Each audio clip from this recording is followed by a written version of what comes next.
बच्चों, रामचरितमानस एक धार्मिक पुस्तक है। धार्मिक मतलब जो हमें धर्म पर चलने का रास्ता बताए। लेकिन आपने अक्सर सुना होगा कि लोग धर्म के नाम पर लड़ते रहते हैं और हम ये भी कहते हैं कि सभी धार्मिक ग्रंथ एक ही बात कहते हैं कि भगवान एक ही है। तो फिर भी सभी धर्मों के लोग आपस में लड़ते क्यों रहते हैं?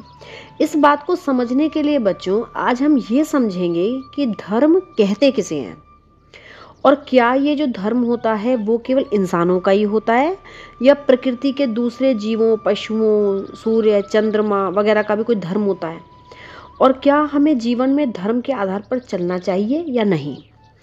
तो बच्चों, इन सब बातों को समझने के लिए सबसे पहले हमें धर्म शब्द को समझना होगा। जब हम बच्चों सच के रास्ते पर चलते हैं, कोई सही काम करते हैं, ऐसे काम जिससे समाज में रहने वाले सभी लोगों को खुशी होती है, तो उसे धर्म का रास्ता कहते हैं। धर्म शब्द का अपोजिट यानी विलोम शब्द होता है अधर्म। मतलब जब हम गलत रास्ता चुनते हैं, कोई ऐसा काम करते हैं जिससे समाज में रहने वाले लोगों को परेशानी होती है, तो उसे अधर्म का रास्ता कहते हैं। तो धर्म का मतलब है वो रास्ता जिस पर चलकर हम सभी का हित कर सकते हैं तथा जिस पर चलकर हमारा मन हमेशा खुश रहता है। अब प्रश्न ये है कि क्या केवल इंसानों का ही धर्म होता है या प्रकृति के दूसरे जीवों का, पशुओं का, सूर्य, चंद्रमा आदि का भी कोई धर्म होता है? तो बच्चों, अब आप प्रकृति को थोड़ा गौर से देखो। जैसे सूर्य का धर्म है कि वो हमें गर्मी देकर और रोशनी देकर इस पूरी प्रकृति की सेवा करे। अब अगर वो अपने धर्म का पालन ना करे और हमें गर्मी और प्रकाश ना दे, तो हमारे लिए फिर उस सूर्य का क्या मूल्य है।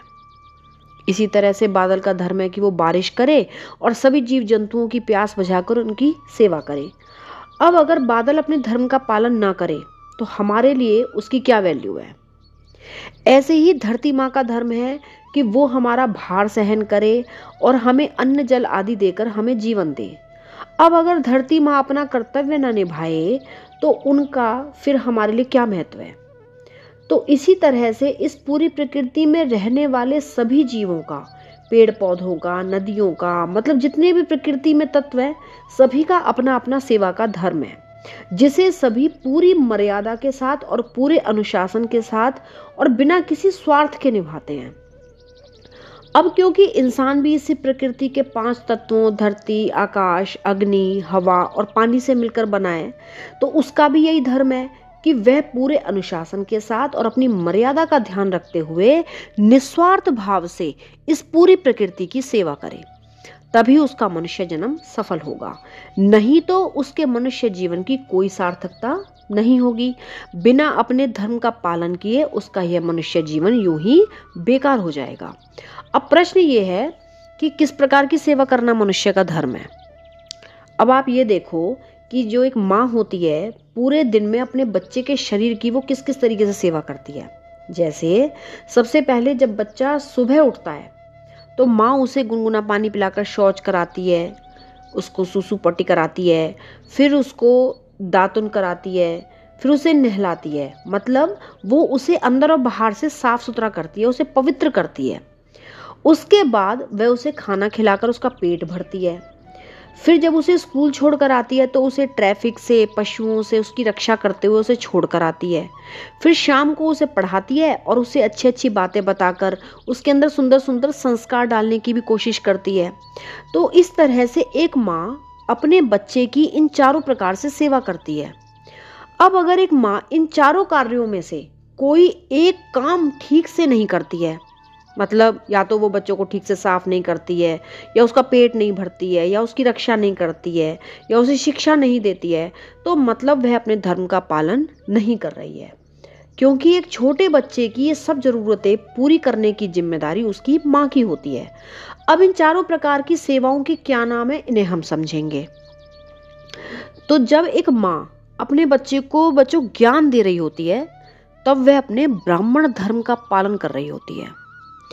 जब वो माँ अपने बच्चे की रक्षा कर रही होती है पशुओं से, ट्रैफिक से, तब वह अपने क्षत्रिय धर्म का पालन कर रही होती है।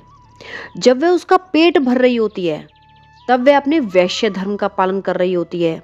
और जब वह उसे साफ सुथरा और पवित्र कर रही होती है, तब वह अपने शूद्र धर्म का पालन कर रही होती है। अब क्योंकि इस सृष्टि में रहने वाला प्रत्येक आदमी अपने शरीर की इन चारों तरीकों से सेवा कर रहा है, तो इसका मतलब ये है कि इस सृष्टि का प्रत्येक आदमी ब्राह्मण भी है, क्षत्रिय भी है, वैश्य भी और शूद्र भी है। ये चारों सेवाएं हमारे लिए अनिवार्य हैं। इनमें से किसी भी सेवा के बिना हमारा जीवन नहीं चल सकता।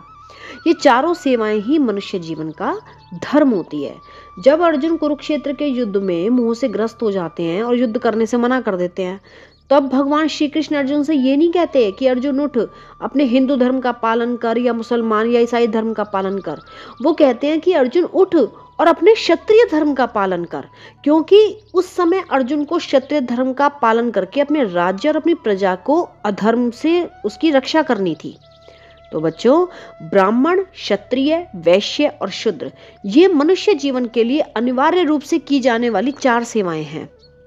इसीलिए यही 4 सेवाएं मनुष्य जाति का धर्म है। अब यही 4 सेवाएं पूरे समाज को चाहिए होती हैं। इसलिए प्रत्येक मनुष्य अपने जीवन निर्वाह के लिए अपने सामर्थ्य, अपनी शक्ति के अनुसार इनमें से किसी एक सेवा को समाज के लिए चुन लेता है और समाज में रहने वाले सभी जीवों को अपने सेवाएं देकर अपने धर्म का पालन करता है।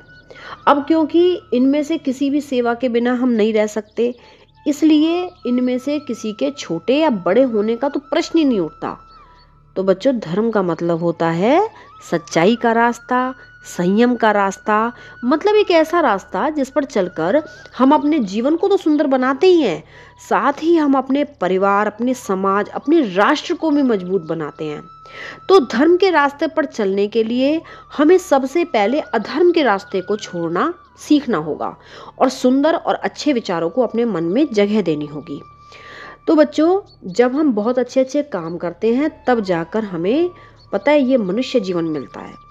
भगवान राम श्री रामचरितमानस में कहते हैं, सब मम प्रिय सब मम उपजाए, सब ते अधिक मनुज मोहि भाए। सब मम प्रिय सब मम उपजाए, मतलब ये पूरी प्रकृति, जीव जंतु, नदियाँ, महासागर, पहाड़, चांद, सूरज, ये पूरा ब्रह्मांड मेरे ही द्वारा बनाया हुआ है, इसलिए ये सब मुझे प्रिय है, मुझे अच्छे लगते हैं।